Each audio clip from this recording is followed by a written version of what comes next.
What's up, dudes and dudettes? Welcome back to my channel. As always, it's me here, Sugi JRPG, and today I'm gonna be reviewing a brand new RPG game called Smoke and Sacrifice, which is bound to be released on May 31st on Steam. To my understanding, there's also a Nintendo Switch release for the game as well.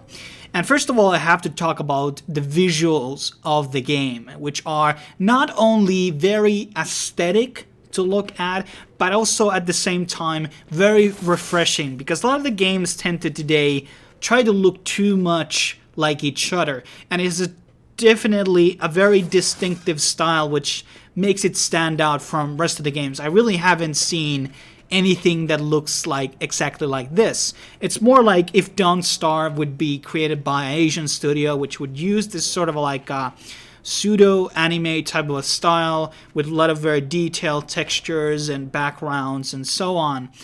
And speaking of Don't Starve, there is very much similarities between the two games. I think Smoke and Sacrifice is heavily influenced by Don't Starve after all. And yes, they have similarities, but there's few very big fundamental differences between these two games. However, if you like the other, you're probably going to like the other as well.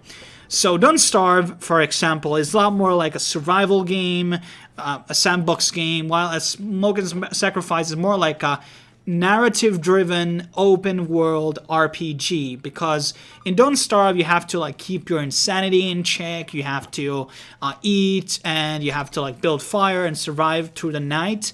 In Smoke and Sacrifice, you don't really have those elements. Yes, you have to protect yourself from this thing called the smoke, which if your character doesn't have like a light upon him, well, you're gonna die, okay? So you need to keep your character lighted. You can get these different types of items through this crafting system, which is also a thing that these two games share.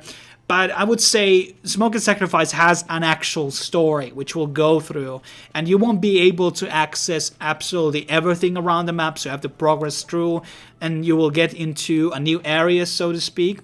And also, this game has a lot more complex and barely done combat system. At the beginning, it may seem a bit dumb, but as you put in a few hours to it, I think it will grow upon you. And this actually surprisingly has a lot of complexity to it. At least there's a lot of items and weapons and bombs that you can unlock throughout the game. And also, I would say, yeah, it's a lot more fun than the fighting in Don't Starve. And what is the story of Smoke and Sacrifice? To give you the bit of the premise of the story, so it follows the main character known as Sachi. And she lives in this sort of like a fertile land, this sort of a village with a very religious type of thing. And they have this like blazing sun tree, which they offer their devotion to. This is essentially the god machine or something like that. And they make these sacrifices to keep the sun lighting by giving their infant children to this machine, which will kind of move towards the energy into the machine, so the village will be protected by these outsiders such as the bug peers. Yes, that sounds kind of dumb, but the bugs actually look kind of scary in the game and are really strong, by the way. And it turns out it was actually a bit of a conspiracy, okay? And the Sachi's child called Leo, or is it Leo? Leo is still alive, and it's trapped in this sort of like an underworld, a world that is under this sort of a village, and then she goes into the journey to find where is her son. That is pretty much the premise of the story, and you will be meeting different types of characters who will help you throughout the way to find and discover the mystery around the world, and what is the smoke, what is the sun machine for, and all these questions that you might be craving for. I'm not going to tell you that the story is this sort of like amazing type of a RPG type of a piece. It's pretty good though. It's a refreshing story, I would say. You don't really find these mother finding her child type of things that much, to be honest. And there's some good dialogue in the game and characters that you will be meeting. And as I already alluded earlier, you will be going through different type of zones in the game. And certain zones, they're like a snow zone, for example. You need to have certain equipment that you're able to walk through the snow and survive through the snow. And in the snow, there are creatures that will have ice type of element attacks, and there's certain equipment that is resistant to those type of attacks, and so on. So it is an RPG, a lot more combat-orientated RPG compared to a game like Stone Starve. The main game is roughly around somewhere between 17 to 18 hours. One of the reasons why it took me so long was because in the game, you actually have to save often. There's no checkpoints in the game.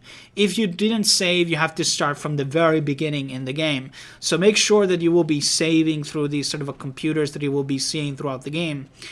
And so let's talk about a bit of the review aspects of the game. So the game can last around that 15 to 17 hours for the main story. If you're going to be unlocking every recipe in the game and doing every side quest that there is, it's probably going to be taking you roughly around 20 hours in the game.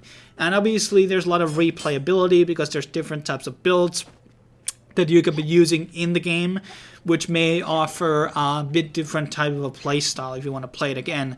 So there are characters where you can just use ranged weapons or melee weapons, whatever you really prefer, or both, and just only bombs, and you can do this type of stuff. And the graphics, really nice. The game seems to be locked at 60 FPS, and it plays out really smoothly. There's not really any frame drops in the game. Only really had those when I was recording the material. And it's a pretty good game, but there are some quality of life things that it really requires. So the menu, for example, yes, you're able to change the resolution of the game, changes the windowed mode, which is nice, but there's no like tools to change the game's volumes out. So if you want to like clear out no music or no sound effects, you can't do that. So it's either all music goes down or it's all up. And I really hate that when you don't really have that option there, because sometimes I just want to hear the game sounds or not the music and so on. And there's not really a lot of options for like VSync and stuff like this, which some people may prefer. I'm not really that like a hi-fi guy which wants to, adjust and tweak these things. There is a controller support in the game, which I didn't try actually, which is odd because I tend to play 99% of this time with a controller. I can't really comment on that, but I would assume the controller is going to be a lot more fluid with the gameplay and everything. So probably much more fun to play with a controller than with a mouse and keyboard. Also, there are some pathing issues in the game. So in Don't Starve, you're able to rotate the camera, right? But in this game, you can't do that. So there are these trees, for example, and sometimes certain, branches or apples that fall from the tree may fall behind the tree, and then it's like super really hard to pick them up to your inventory. And that was really, really annoying. That's one like it's not really a bug, but it's like a quality of life change that they definitely could put inside the game. And also the keys and the mapping the keys and controls, that is also something that they should have done. Also towards the late parts of the game, I definitely felt like the inventory was way too small, and you would have to like store your items into these chests and boxes that you would be able to find throughout the game. Maybe that is kind of part of these type of games and makes you kind of adjust which items you want to keep. But the thing is, since no item is permanent in the game, which means that you have to like repair them all the time, this makes it really, really annoying. If this wasn't a thing in the game where your items would never break, then the inventory would suffice. But at least I didn't come across a recipe that would increase your total inventory. So I wish there could have been, as you progress throughout the game, maybe you would have had the opportunity to, get a bigger inventory so you can carry more items. And there's a lot of cool stuff in the game, such as you're able to like pet these monsters and they will fight for you. And you have to also like do some puzzling, like what is the best way to obtain these certain items, and then you can able to craft these things. And then you're able to like, there's a lot of collectibles in the game, such as these sort of like scrolls which you need to read in order to learn recipes and so on. And overall, I would say I did enjoy Smoke and Sacrifice. But there's probably going to be a sequel for the game based on, there's a possibility for a sequel. I did like it, but those quality of change things that I was talking to you about, I probably would have wanted to see those in the game. I wouldn't also mind the actual leveling system where your character would get stronger as you progress throughout the game, but it's all fine. And this was a very enjoyable game. It's a lot different from what I've played in the past as a graphical style. It plays a lot like Stone Starve, so if you like that game, you're very likely to like Smoke and Sacrifice. I also gonna say the difficulty in this game is just on the right spot. If it would have been a bit harder than this, maybe I probably would have rage quit the game or something. But I think it offers, great amount of difficulty.